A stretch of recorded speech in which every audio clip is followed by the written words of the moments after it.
Rickie Fowler wasn't supposed to be here. Not at the Truist Championship, not in contention, not even in the conversation. Let that sink in once the fresh face of American golf, the bold orange shirts, the Sunday flair, the marketing darling with a swing, as smooth as a highlight reel, Fowler had become a whisper in golf's crowded narrative. A name that used to light up leaderboards had faded into the background noise in 2025. The only time you saw Rickie Fowler on screen was during flashbacks. Not score updates, but that silence, it was about to get loud. No top 10 finishes in 9 starts. 9 for a 6-time PGA Tour winner. That's not just a slump. That's a slide, a slow, painful fade from relevance according to Yahoo Sports and Golf Monthly. Fowler hadn't cracked a leaderboard since the season started, and this wasn't due to injury scandal or some dramatic spectacle he was playing. He was trying, and he just wasn't breaking through when the game doesn't see you. You've got 2 options: disappear or fight. His world ranking told the same story. 125th. That number wasn't just low, it was historic for the first time in over a decade. Fowler found himself in a tier of players barely clinging to PGA Tour status. He wasn't slipping. He was spiraling. Golf's golden boy was now closer to missing cuts than making headlines, the kind of drop that doesn't make fans angry. It makes them forget and forgotten. Athletes don't get comebacks unless they steal them by the time the Truist Championship rolled around in May. Rickie Fowler wasn't qualified to be there. Literally, he hadn't earned it. Not through FedEx Cup points, not through world ranking, not through any measurable criteria. The truth. He was invited, a sponsor exemption, a wild card slot. A backdoor pass given not because of form, but because of memory. The kind of favor extended to players you used to believe in, the kind of gesture that quietly says, maybe, just maybe, you've still got something left. But here's the twist: some players use invites as a goodbye. Rickie used his as ammunition. This wasn't a participation ribbon. This was desperation with a tee time. A man who had watched the game evolve without him handed one final shot.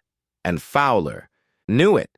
He felt the heat, the pressure, the quiet judgment, and when reporters questioned why he even belonged out there, he responded not with defense, but with fuel. The negativity actually helps me, Fowler told ESPN. It motivates me to prove people wrong. That wasn't just a sound bite, that was a signal, because when doubt becomes motivation, something dangerous happens. Golf is a sport of rhythm, patience, and repetition, but it's also one of emotion, and emotion is exactly what Fowler brought to Philadelphia. The world had counted him out. The rankings had dropped him down, but Rickie hadn't forgotten who he was. He didn't just show up at the Truist Championship. He walked into the fire with a spark the game didn't see coming. And what happened next? Well, that's where things get insane. Some players tiptoe back into the spotlight. Rickie Fowler, he kicked the damn door down. Thursday, May 8th, 2025. The opening round of the Truist Championship at the historic Philadelphia Cricket Club, a course known for its brutal layout. Tight fairways and greens that laugh at second guesses. It was a test of precision, patience, and nerve, the kind of venue that eats struggling pros alive. And Fowler, he had every reason to fold. But what happened that morning rewrote everything. Hole 1 solid hole, 2 steady hole, 3 another par, then came holes 4, 5, and 6, a stretch of golf that felt like it had been bottled and preserved from peak. Fowler birdie, birdie, birdie, clean, confident, no hesitation, the kind of momentum that doesn't whisper. It roars, and just like that, a player everyone had forgotten was suddenly glowing in red numbers. And trust me, the golf world was watching, even if it didn't realize it. Yet by the time he hit the back 9, something shifted. His swing looked freer. His putts rolled with purpose. He was no longer grinding, he was flowing. And then came the 16th hole, a downhill 25 FT slider that most players would baby toward the hole and pray for. Fowler stepped up, read it like a poem, and dropped it. Dead center. The gallery erupted. That wasn't luck.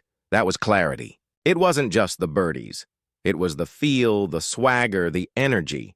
You could sense it in the way he walked off each green, in the way the announcers started to raise their voices, just a little more. Each hole in the crowd murmurs growing louder. By the minute, Fowler was doing something no one expected.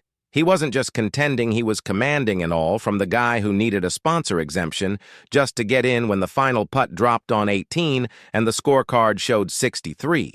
It wasn't just a good round. It was a message 7 under par, tied for the round of the day with Colin Marawa only 2 strokes behind Keith Mitchell's blistering 61. But while Mitchell led and Marawa stayed steady, the headline didn't belong to them. It belonged to the comeback. No one saw coming, because Fowler wasn't supposed to be here, because Fowler was done, because Fowler had no business being anywhere near the top of the leaderboard.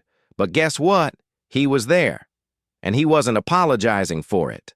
That 63 wasn't a fluke. It wasn't nostalgia. It wasn't a nice story wrapped in a single scorecard. It was a warning shot to every player, every analyst, and every fan who had stopped saying his name. Rickie Fowler had found his fire, and he chose the perfect place to set it loose. And as the smoke cleared, the golf world realized this isn't over, not even close. This wasn't nostalgia. This wasn't a lucky Thursday. This wasn't some fluke performance by a past. His prime fan favorite on a soft course. This was a statement. Rickie Fowler didn't come to Philadelphia to soak up the atmosphere. He didn't show up to wave at fans or relive old memories. No, he came with a purpose, a fire and edge sharpened by years of irrelevance and a season defined by failure. This wasn't a player coasting on name recognition. This was a man swinging like his career depended on every shot, because in a way it did. He played like someone who had nothing left to lose, because the truth was he had already lost the spotlight, lost his top 50 ranking, lost invitations to majors. All that remained was pride, grit, and the echo of a name once feared on Sundays. So when Fowler teed it up at the Truist Championship, he didn't carry a resume. He carried a mission, and missions like that don't end with quiet rounds, that they end with fireworks. The 63 wasn't just a number on a scorecard. It was a line in the sand, a declaration that Rickie Fowler's name still meant something, that he wasn't just here out of pity or nostalgia. He was here to compete. While other players tried to protect positions, Fowler went all in, and that aggression, that hunger, that clarity, it turned into a round that made everyone stop scrolling and start watching, because sometimes the hungriest player in the field isn't the youngest, it's the one who's been starving. Every shot that day was laced with something bigger than par or birdie. It was defiance. Fowler wasn't just making putts. He was silencing critics. The same critics who said he was washed, that his swing was broken, that the game had passed him by. They watched as he outscored Marawa, held pace with Mitchell, and moved past a field of names 10 years younger with twice the momentum, and the scariest part, he made it look personal. Could feel it in the way he carried himself. There was no grin, no wink, no vintage Rickie charm, just laser focus, controlled aggression, a quiet intensity that hadn't been seen from him in years. When the round ended, he didn't celebrate. He nodded. He signed his card. He walked off like a man who wasn't surprised, only satisfied. And that's what made it dangerous. He wasn't chasing validation. He was reclaiming identity for Rickie Fowler. This wasn't a feel-good Thursday. It was a message, loud, clear, and impossible to ignore. He didn't just show up at the Truist. He reminded the world what his name used to mean and what it might still become. Every sport has its noise, stats, leaderboards, hot takes, power rankings, but every once in a while something cuts through, something quiet at first, then impossible to ignore. Rickie Fowler's 63 at the Truist wasn't just a number, it was a ripple and ripples. They travel fast within hours. The headlines shifted. Fowler turns back. The clock is Rickie, back from forgotten to fire. Rickie lights up the Truist. Suddenly, every outlet, ESPN Golf Monthly, PGA Tour Live, had the same dilemma. They couldn't ignore the man they'd already written off.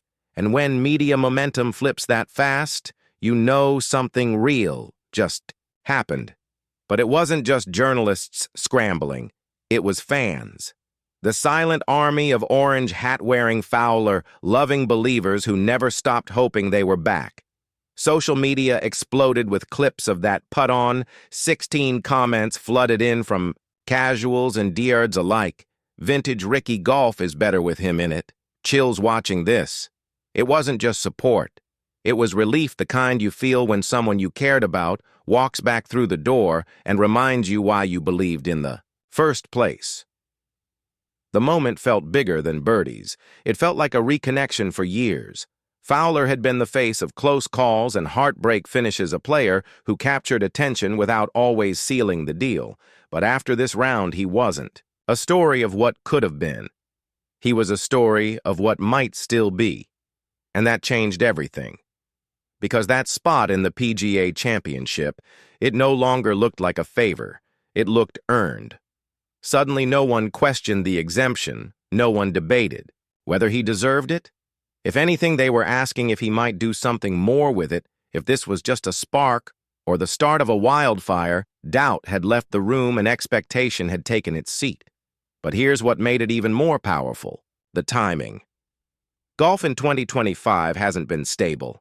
It's been split live versus PGA stars, defecting lawsuits, pending fans, divided sponsors, nervous, the game fractured. But then came this one moment, a familiar face playing inspired golf with nothing on the line but pride, no drama, no politics, just a man chasing greatness, and somehow everyone got behind it for a brief moment. Rickie Fowler, 63, became a unifying thread in a divided sport. Something pure, something unexpected, something that reminded everyone from broadcasters to beer-drinking fans on a Saturday couch why golf still matters, because numbers impress. But stories endure. Golf didn't just need a highlight reel, it needed hope. And for one afternoon in Philadelphia, that hope wore orange and a 63 when a player like Rickie Fowler makes noise. The golf world leans in, but when he starts making headlines again, you don't just watch, you start asking questions. And one question echoed louder than the rest.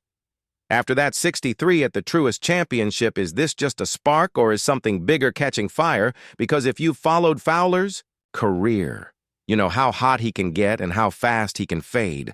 That's the story fans have watched for a decade. The early hype, the near misses, the brief runs of brilliance followed by quiet weekends.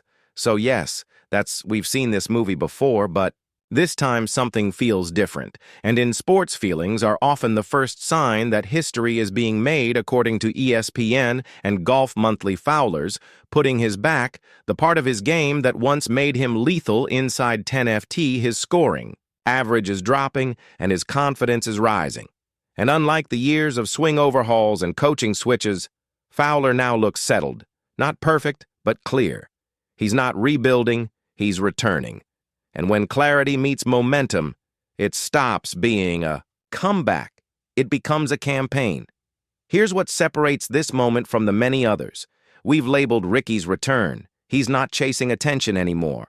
He's commanding it, not with controversy, not with commercials, not with carefully crafted social media posts, just with performance, pure, undeniable leaderboard-shaking performance. And in a sport where many chase relevance with noise, Fowler is earning it with silence. This 63 didn't feel like a farewell. It didn't feel like a nostalgic flash. In the pan, it felt like a warning shot, the kind of round that tells the rest of the field, you forgot about me, that was your mistake. The kind that doesn't ask for respect, it demands it, because when a player nearly vanishes, then walks into a stacked field and torches it, you pay attention not out of sentiment, but out of self-preservation. And here's the wild part, he hasn't even won. Yet Fowler is reshaping the narrative without a trophy, just with presence, with rhythm, with danger. He's doing what very few athletes ever manage, turning influence into performance and